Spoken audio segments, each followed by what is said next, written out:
Good evening. मेरे YouTube channel पे आप सबों का स्वागत है।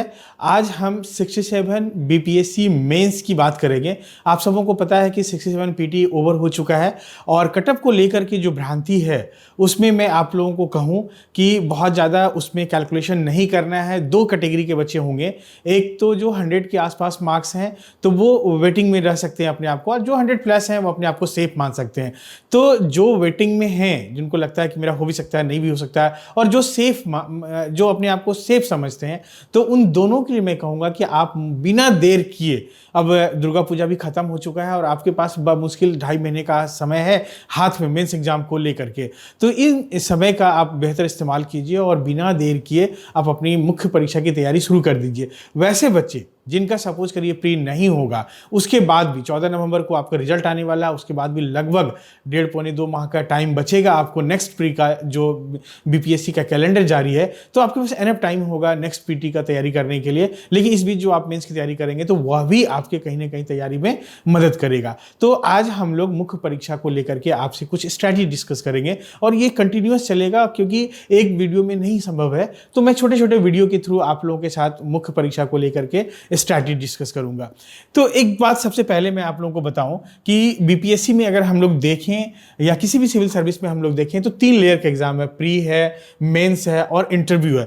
तो इन तीनों का अपना महत्व है, बिना किसी एक के दूसरा नहीं हो सकता है। लेकिन अगर इन तीनों में जो केमिस्ट्री के स्टूडेंट है वो समझ सकते हैं कि जो रेट लिमिटिंग है, जो हमारे सक्सेस को सबसे ज्यादा प्रभावित करता है, जैसे जो बच्चे प्री पास हो गए तो ये सिर्फ क्वालिफाइंग है, यहां आपको एक बॉर्डर क्रॉस करना है और उसके बाद मेंस में आ जाना है।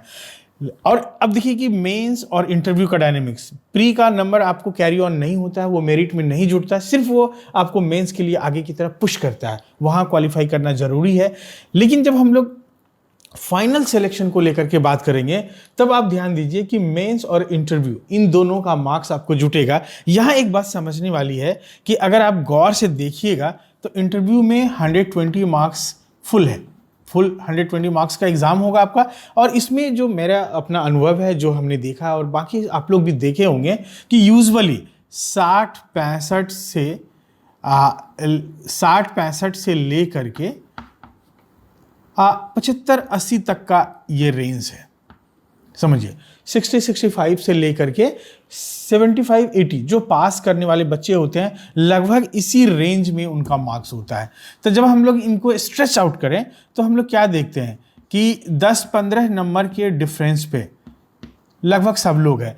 तो आप यहाँ इस बात को बताने का मेरा उद्देश्य यही है कि आप समझिए कि इंटरव्यू का नंबर आपको बहुत बड़ा लीड नहीं दे सकता है, आपको उस समय में बहुत बड़ा स्ट्रेंथ नहीं दे सकता है। लेकिन जब हम लोग मेंस एग्जाम की बात करते हैं तो ये अगर GS1 है ये 300 मार्क्स का है, GS2 है ये भी 300 मार्क्स का है, और ऑप्शनल पेपर है ये भी 300 मार्क्स का है, टोटल 900 मार्क्स का है।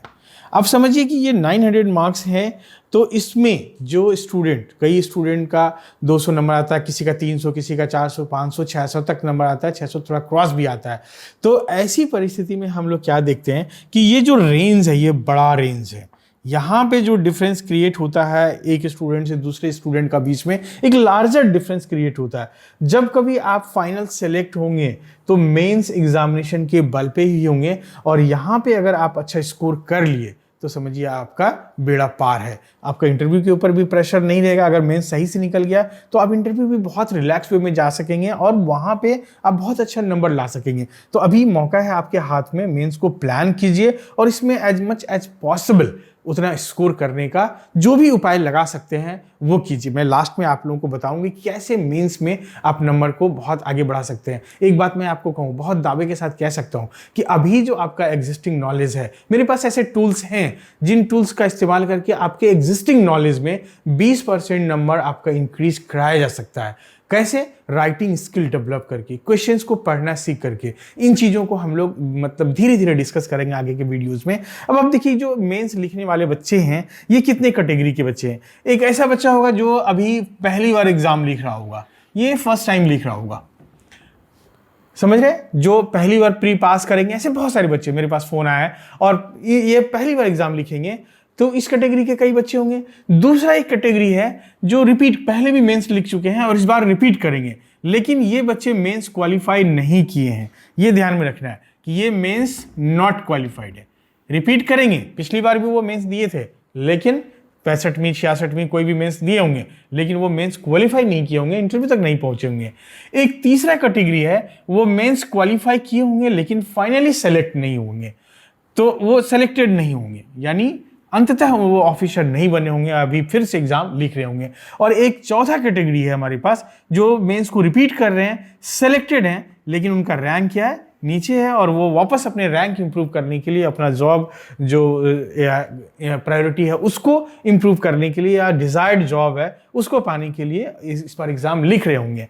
तो अब आप ध्यान से देखिए कि ये जो हमारा मतलब जो क्वालिफाइड है बट नॉट सेलेक्टेड है, यहाँ पे इन दोनों को अगर आप देखिएगा ध्यान से, तो इन दोनों का लेवल लगभग एक है, इक्वल लेवल पे है, क्योंकि थोड़ा सा के लिए ये सेलेक्ट नहीं हो पाए और ये थोड़ा सा के लिए सेलेक्ट हो गए। तो इन दोनों का बीच में बहुत का गैप नहीं है, मतलब इन दोनों का लेवल लगभग एक जैसा है।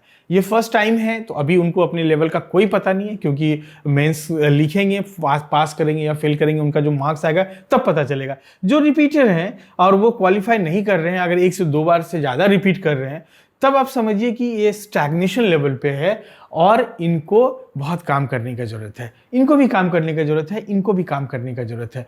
तो अब आप समझिए कि ये जो हमारे क्राइटेरियाज हैं, ये जो हमारे मतलब स्टूडेंट्स हैं जो इन क्राइटेरिया में फॉल करते हैं, तो इनको कैसे अपना मेंस का नंबर बढ़ाना है, उनके लिए क्या क्या करना है, उसके लिए मैं नेक्स्ट वीडियोस में आप लोगों के साथ आऊँगा। तब तक इतना बताऊं कि अभी आप लोग मेंस की तैयारी में लग जाइए। अगर किन्हीं को कोई क्वेरी है तो आप मेरे मोबाइल नंबर 6206692145, ये हमारा मोबाइल नंबर है, और इसको याद रखिएगा 4 PM से 8 PM का बीच में कॉल कीजिएगा। ये इस टाइम में ही मैं आपका कॉल पिक करूंगा। मैसेज कोई नहीं कीजिएगा, वो ध्यान रखिए, मैसेज का मैं जवाब नहीं दे पाऊंगा। हालांकि इस पे मेरा व्हाट्सअप भी चलता है, लेकिन अभी 30 हज़ार 40 हज़ार मैसेज पेंडिंग चल रहा है, तो मैं मैसेज का जवाब नहीं दे पाऊंगा।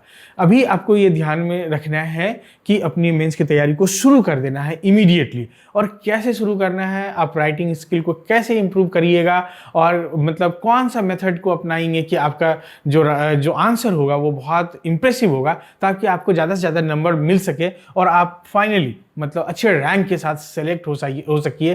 तो उसके लिए नेक्स्ट वीडियो का इंतजार कीजिए, और तब तक के लिए इस पे कमेंट देना है, और आपका जो क्वेरीज है वो आप कमेंट बॉक्स में भी लिख सकते हैं। और जो अगर मेरे वीडियोस अच्छे लगते हैं तो आप सब्सक्राइब कीजिए, दूसरे को भी प्रीफर कीजिए, दूसरे को भी रेफर कीजिए। एक बात मैं और बताऊं कि ऑप्शनल पेपर जूलॉजी बॉटनी मेरा खुद का ऑप्शनल रहा था और मुझे बहुत अच्छे मार्क्स आए थे और मैं 9th रैंक से सेलेक्ट भी हुआ था। तो जो जूलॉजी बॉटनी ऑप्शनल के लिए किसी भी तरह का मार्गदर्शन चाहते हैं तो वो मेरे इस नंबर पे कांटेक्ट कर सकते हैं। और आपके आसपास अगर कोई जूलॉजी बॉटनी ऑप्शनल से एग्जाम दे रहे होंगे या देने का सोच रहे होंगे, प्लान कर रहे होंगे, बीएससी उन्होंने जूलॉजी या बॉटनी में किया हुआ होगा, तो उनको जरूर बताइए। और ऐसे बच्चों को मैं मार्गदर्शन दूंगा और उनको साइंस में अच्छा स्कोर, साइंस एक अच्छा स्कोरिंग पेपर होता है, ऑब्जेक्टिविटी होता है साइंस में, तो इसीलिए हमेशा स्कोरिंग होता है।